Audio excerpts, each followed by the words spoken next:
Hello, I'm Elizabeth Sladen, and in Doctor Who, I played the intrepid Time Lord's companion, Sarah Jane Smith.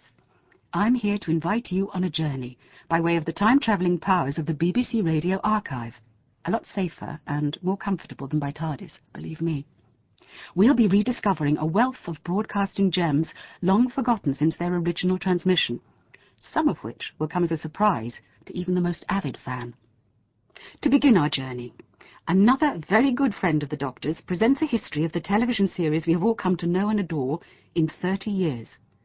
First broadcast on BBC Radio 2 on the 20th of November, 1993. News has just come in that President Kennedy has been shot. There's no news yet of his condition.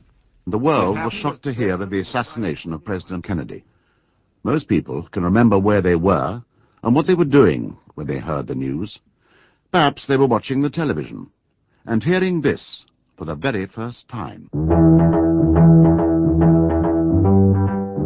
The theme tune that has for the last 3 decades introduced the weekly adventures of a most remarkable time traveler, Doctor Who.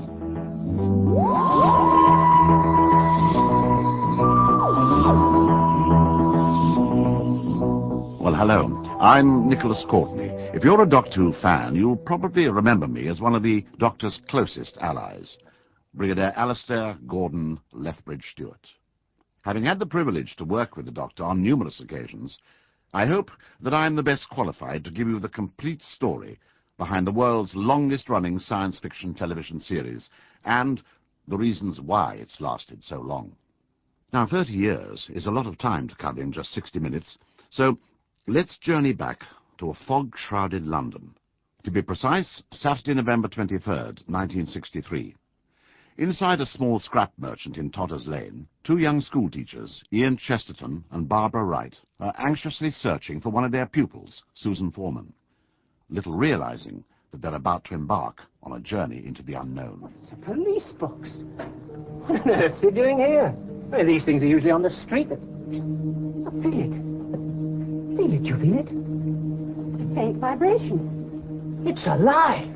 When a white-haired, elderly gentleman in Edwardian clothes arrives on the scene, Ian and Barbara force their way into the police box and make a startling discovery. You don't deserve any explanations. You pushed your way in here, uninvited and unwelcome. I think we ought to leave.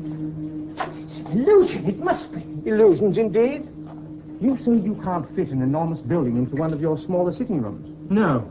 But you've discovered television, haven't you? Yes. Then by showing an enormous building on your television screen, you can do what seemed impossible, couldn't you? At the end of the first episode, the Doctor sets the controls and the schoolteachers find themselves unwilling passengers on a voyage through time and space. But how did this all begin? Well, as a matter of fact, in a small BBC office. A number of studio executives were trying to decide on a new children's program to fill the Saturday evening tea time slot between Grandstand and the pop music quiz jukebox jury. A number of ideas were considered and then rejected, when the BBC's then head of drama, Sidney Newman, suggested a science fiction series. Having previously produced an adventure serial for ABC television called Pathfinders in Space, Newman was no stranger to the subject. Through Donald Wilson, the head of the BBC's script department, he gave writers Anthony Coburn and David Whittaker the outline for a story about an elderly time traveller. Shortly afterwards, Newman appointed Verity Lambert, his former assistant at ABC, as producer. So I went from being a production assistant, really, to being a producer on this new show, which was supposed to break new ground and use all the latest techniques, but we were put in the oldest studio that the BBC had, Studio D in Lime Grove, which I have a great affection for, because we did the first year almost of Doctor Who there.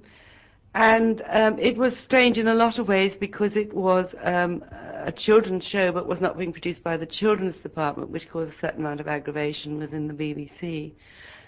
It was wonderful to work on, because although there was a format, within that format you could do almost anything you wanted. So any sort of imaginative idea that came in from a writer which appealed to David Whittaker, who was my story editor, and me, we would just commission.